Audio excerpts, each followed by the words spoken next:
하나님의 말씀은 누가복음 2장 14절 그리고 25절에서 33절입니다. 14절에서 25절, 35절이 아니라 14절 그리고 25절에서 33절까지 저희가 읽도록 할게요. 누가복음 2장 14절. 우리 함께 읽겠습니다. 14절부터 먼저 함께 읽습니다. 지극히 높은 곳에서는 하나님께 영광이요 땅에서는 하나님이 기뻐하신 사람들 중에 평화로다 하니라. 25절입니다. 예루살렘에 시므온이라 하는 사람이 있으니 이 사람은 의롭고 경건하여 이스라엘의 위로를 기다리는 자라. 성령이 그 위에 계시더라. 그가 주의 그리스도를 보기 전에는 죽지 아니하리라 하는 성령의 지시를 받았더니 성령의 감동으로 성전에 들어가매 마침 부모가 율법의 관례대로 행하고자 하여 그 아기 예수를 데리고 오는지라. 시므온이 아기를 안고 하나님을 찬송하여 이르되 주제여 이제는 말씀하신 대로 종을 평안히 놓아 주시는도다. 내 눈이 주의 구원을 보았사오니 이는 만민 앞에 예비하신 것이요 이방을 비추는 빛이요 주의 백성 이스라엘의 영광이니이다 하니 그의 부모가 그에 대한 말들을 놀랍게 여기더라. 아멘. 크리스마스라는 예수님의 탄생에 있어서 이 구절을 이해하냐 이해하지 못하느냐로 갈릴 수 있는데 그게 바로 누가복음 2장 14절입니다. 우리가 수많은 교회의 표어, 그 다음에 여러 가지 그런 팻말로 하늘에는 영광, 땅에는 평화라는 내용을 많이 접하셨을 텐데요. 이게 도대체 무슨 의미인가? 이게 예수님의 탄생과 무슨 의미인가를 명확하게 다른 분들에게 설명하실 수 있어야 되는 거예요. 이게 바로 큰 기쁨의 좋은 소식입니다. 하늘의 영광이라는 것은 이 땅에 하나님의 일을 나타내는 것이 여러분 영광입니다. 하나님의 뜻대로 행하는 일이 영광이에요. 내 주여 뜻대로 행하시옵소서. 그 찬양을 지으셨던 목사님, 신방을 갔다가 집에 돌아가는 길에 집에 저기 멀리 보니 언덕에 한 집이 불에 타 있는 걸 보게 됩니다. 저기 뭐야 우리 동네인데 하고 가보니 자기 집이었어요. 신방 갔다 온 사이에 어린 자녀들이 불에 타 죽었습니다. 가슴이 찢어지죠. 내가 도대체 뭘 잘못했나? 주의 일 열심히 한다고 했는데 결국 나에게 돌아오는 보상이라는 것이 자녀의 죽음이란 말인가? 신앙에 대한 회의, 하나님을 향한 분노, 목회하고 있는 여러 가지 것들을 내려놓고 싶은 그 마음. 그러나 기도로 울부짖으며 하나님께 나아갈 때 그 끝에 나온 그의 고백이 무엇이었냐? 내 주여 뜻대로 행하시옵소서. 이게 어찌 쉬운 고백입니까? 말이 되나요? 1년에 박혜숙 권사님이 미국에 갔다 돌아오셨는데 집이 불나서 애들이 다 죽었대. 그건 무슨 마음이겠어요? 여러분 똑같지 않으시겠습니까? 신앙생활? 저희 부모님이 제가 어렸을 때 모든 예배 때 참석하고 빠지지 않으셨어요. 새벽 예배 다녀왔는데 집에 불이 나서 애들 둘이 죽었네? 이 상태에서 내 주여 뜻대로 행하시옵소서. 이것 여러분 절대 주변에서 이렇게 얘기하면 안 돼요. 그거 다 주님의 뜻이야. 절대 그렇게 얘기하시면 안 됩니다. 같이 울어야 되는 거예요. 손잡고. 예? 그 사람 당했다고 뭐야 이거 뭐 신앙으로 극복해야 되는 거 아닌가? 직분자면 그렇게 해야 되는 거 아닌가? 목사면 그렇게 해야 되는 거. 여러분 이거 진짜 강팍한 말이에요. 같이 우는 자와 함께 울라. 예수님께서 말씀하셨어요. 이 땅에 하나님의 일을 나타내는 것이 영광이래요. 암에 걸렸던 환자가 젊은 나이에 암 걸리니까 얼마나 불쌍해요. 그런데 그 형제를 통해서 하나님의 일이 이 세상에 드러나게 됐습니다. 그래서 자신은 그것이 너무 감사하대요. 이게 교회 오빠 아닙니까? 영화? 이런 세상에 정신 나간 소리가 어디 있어요, 여러분? 하늘의 영광이라는 건 하나님, 내가 생각한 욕심과 뜻이 아니라요, 하나님의 일을 나타내는 것. 예수님이 이 땅에서 무슨 일을 하셨죠? 평생을 본인의 일을 하지 않으셨습니다. 철저하게 아버지의 일을. 빌립아, 왜 내게 아버지를 보여달라 그러냐? 나를 보는 것이 곧 아버지를 보는 것이다. 여러분이 이 세상에 야, 나한테 예수를 보여봐 할 때 여러분 왜 내게 예수를 보여달라고 하십니까? 저를 보는 게 예수를 보는 겁니다. 야, 어떻게 이렇게 얘기할 수 있을까? 하지만 우리가 그렇게 이야기하셔야 되는 거예요. 이런 애씀이 우리에게 나와야 되는 거죠. 그 영광인 예수님이 이 땅에서 하신 일이 바로 그의 백성들에게, 하나님의 말씀을 듣는 자에게, 그의 직업이 무엇이든, 그가 부유하건 가난하건 병들건 건강하건 나이가 많건 나이가 적건 그게 아니라 예수 그리스도 하나님의 말씀을 전하는 그들에게 평화를 주러 오신 것입니다. 우리 교회는 여러분 십자가에서 태어났어요. 교회는 하늘의 영광을 이 땅에 나타내는 존재들입니다. 공부 잘하고 부자 되고 이런 거 진짜 부수적인 거예요. 있으면 좋죠. 부유한 게 더 좋고요. 똑똑한 게 좀 더 낫지 않겠습니까? 근데 이런 건 오히려 하나님께 나아가는 걸 때로는 막을 수가 있다면 이건 나에게 있어서는 배설물 같은 것이다 라고 사도 바울이 고백했어요. 나의 수많은 지식, 이것이 그리스도를 아는데 방해가 되는 것이라면 이건 나에게 배설물 같은 거예요. 우리가 공부를 왜 열심히 합니까? 하나님의 뜻을 더 풍성히 알기 위해서. 우리가 왜 부유해지는 겁니까? 하나님께서 주신 그것을 어려운 사람들에게 나누기 위해서. 교회는 이 땅에 그러한 평화를 가져다 주는 존재들이에요. 그런데 내가 가져다 주는 것이 분명 아니에요, 여러분. 하나님이 나를 통해서 주시는 겁니다. 근데 내가 전해주는 것이죠. 내가 전해주는 것. 내가 원하는 평화를 전해주는 것이 아닙니다. 내 마음대로 되기를 바라는 것은 여러분 평화가 아니에요. 이기적인 거예요. 모든 사람들이 나는 이게 평화야, 나는 이게 평화야. 근데 그게 평화입니까?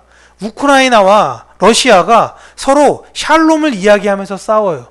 중동이 서로 샬롬을 이야기하면서 싸워요. 인샬라, 알라의 뜻이다. 여기는 이제 하나님 뜻대로 하는 것이다 라고 하면서 싸우는 거예요. 서로가 평화를 위해서 싸운다고 이야기를 해요. 내가 주장하는 평화는 평화가 아니에요. 우리는 하나님의 평화를 알아 그 평화를 가져다 줘야 되는 것입니다. 그러려면 하늘의 평화를 알아야 돼요. 우리는 이 세상의 돈, 명예, 지식 이런 것이 평화가 아님을 인지한 사람들이에요. 아, 이게 평화가 아니구나라는 걸 일단 인지한 사람들이에요. 욕심이 없다는 게 아닙니다.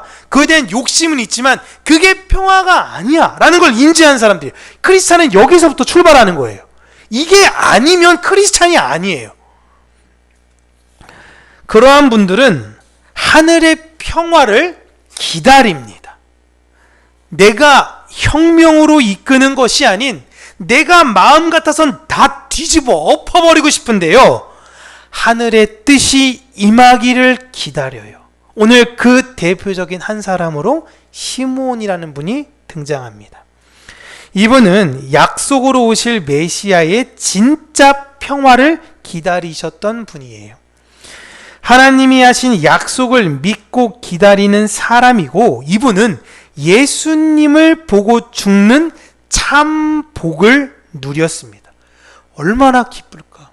가끔 기도하면서 너무 부러운 거, 내가 살아있을 때 주님 다시 오심을 보는 것이라면 얼마나 기쁠까?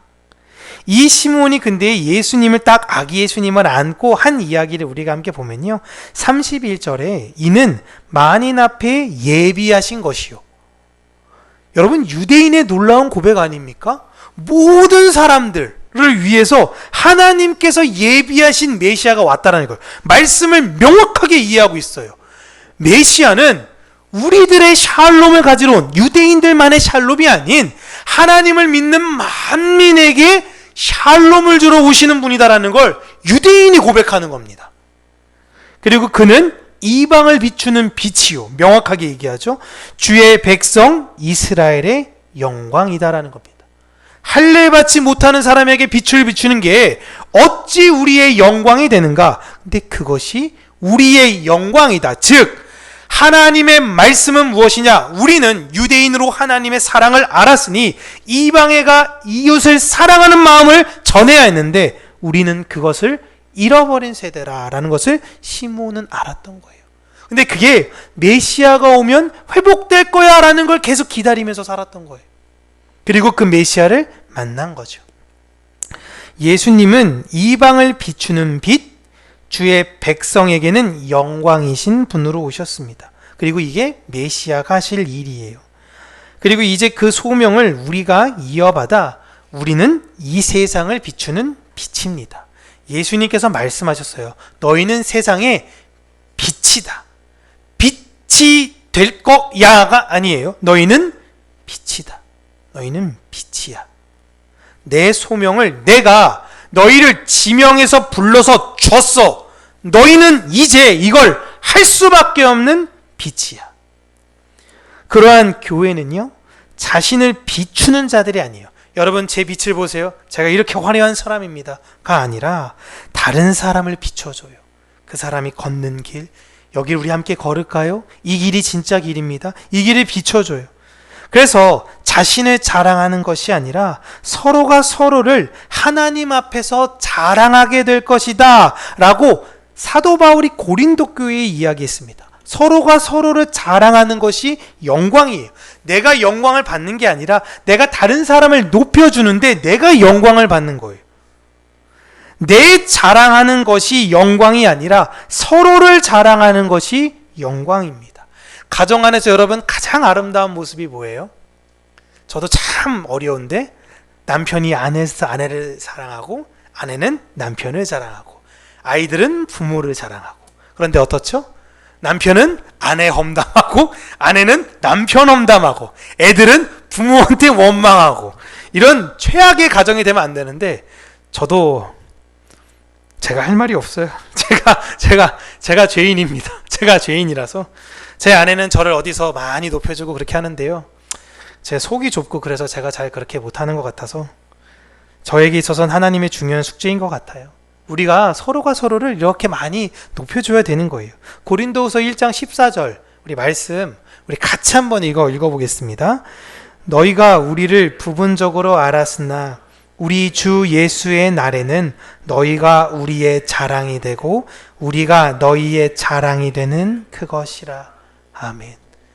제가 평강교회 처음 왔을 때 이 말씀으로 여러분들에게 이야기를 나눴는데 기억 못하실 수 있긴 하겠지만 저는 저와 관계된 교인들, 교회, 함께 성도들, 저와 함께 끝까지 하나님 말씀 사모하면서 가는 분들과 함께 서로가 자랑이 되기를 원하고 우리 평강교회가 서로가 서로를 자랑하는 그런 교회가 되는 게 제 꿈이에요. 저는 이게 교회라고 생각을 해요. 그리고 교회는 빛의 역할을 잘 해야 하는 것입니다. 여러분 사회에서 인정받는 사람들 막 이야기를 하다 보면 저 승진이 안 돼요. 왜? 크리스찬이라 안 돼요. 저 뭐 잘 안 돼요. 왜? 크리스찬이라 안 돼요. 옛날엔 실제로 이런 일들이 진짜 비일비재했어요. 왜냐면 옛날엔 공동체주의였기 때문에 우리 어디 회식 간다 그러는데 자꾸 거기에 동참하지 못하고 막 어영부영 거리면요 그냥 쟤 왜 저러는 거야? 심지어 여러분 대학가 문화에서도 제가 갔을 땐 그랬습니다. 공대 안에서는 이게 좀 강해서요 자꾸 안 가면 저한테는 다른 사람들한테는 시험에 어떤 거 나올지 다 알려주는데 저는 안 알려줘요. 그러니까 페널티가 있을 수밖에 없어요. 그런데도 안 가요. 거기에 없었습니다. 근데 요즘은 그렇지는 않죠. 요즘은 사회에서 인정 못 받는 사람들 이제 술 못 먹는다고 해서 인정 못하지는 않습니다.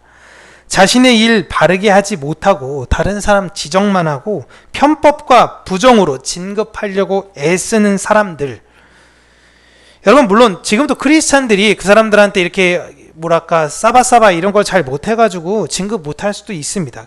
근데 만약에 그럴 때 그게 그들이 나를 진급 못 시키겠다라는 이유라고 하면 그냥 당당하게 그러세요. 그럼 다 진급 안 하겠습니다. 내가 예수를 믿는 것이 결격사유라면 나 진급 안 하겠습니다. 응? 근데 그 사람을 주변 사람들이 볼 때 저 사람 진짜 배울 만한 사람이야.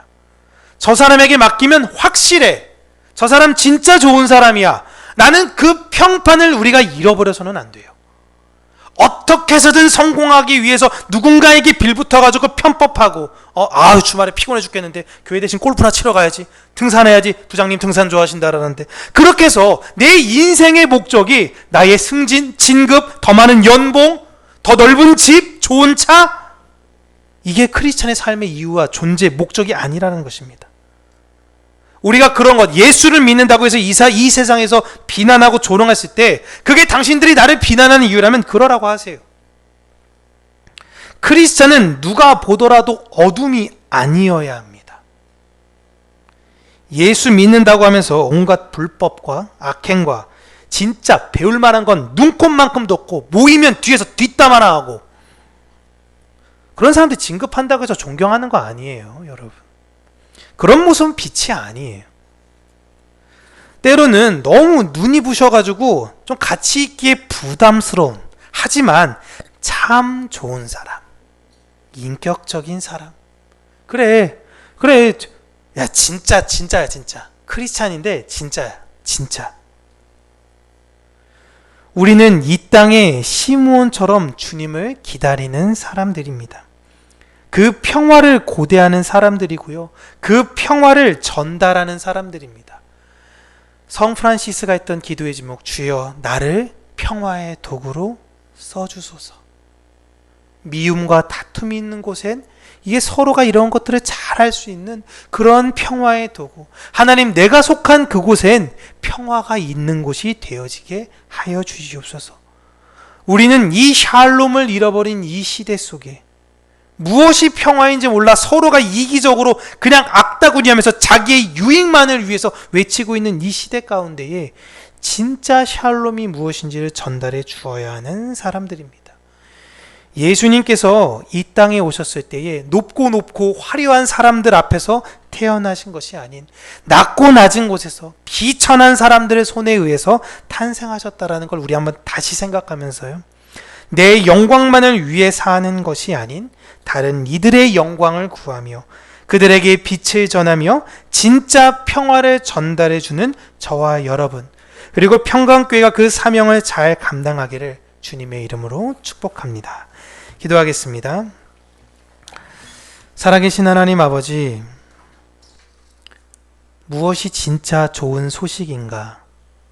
우리가 이 세상에 복음이라는 좋은 소식을 이야기하면서 더 많은 돈, 더 많은 인기, 더 많은 명예, 누군가를 밟고 올라서야 되고 나의 명예를 위해선 서슴지 않고 다른 이들을 비난하고 질투하며 시기하고, 이러한 어두운 세상 속에 내 자신을 깎고 내 자신을 죽이며 다른 이들을 섬기러 오신 예수님을 우리가 다시금 생각하고, 교회의 본연의 모습이 무엇인가, 교회가 이 땅에 왜 존재해야 하는 것이며 교회가 진짜 받은 사명이 무엇이고 나는 그 사명에 따라 살기를 원하는가, 다시 한번 생각하고 오늘도 예수님의 탄생을 기뻐하는 목자들의 마음과 같이 낮은 곳에 오셔서 낮은 곳에 죽으셨던 예수님을 우리가 다시 한번 생각해 내 위치가 위로 올라가는 것이 아닌 더 낮은 곳에 있는 사람들의 빛을 비추고 그들의 마음을 위로하는 자들이 될 수 있는 은혜 허락하여 주시옵소서. 예수님 이름으로 기도합니다. 아멘.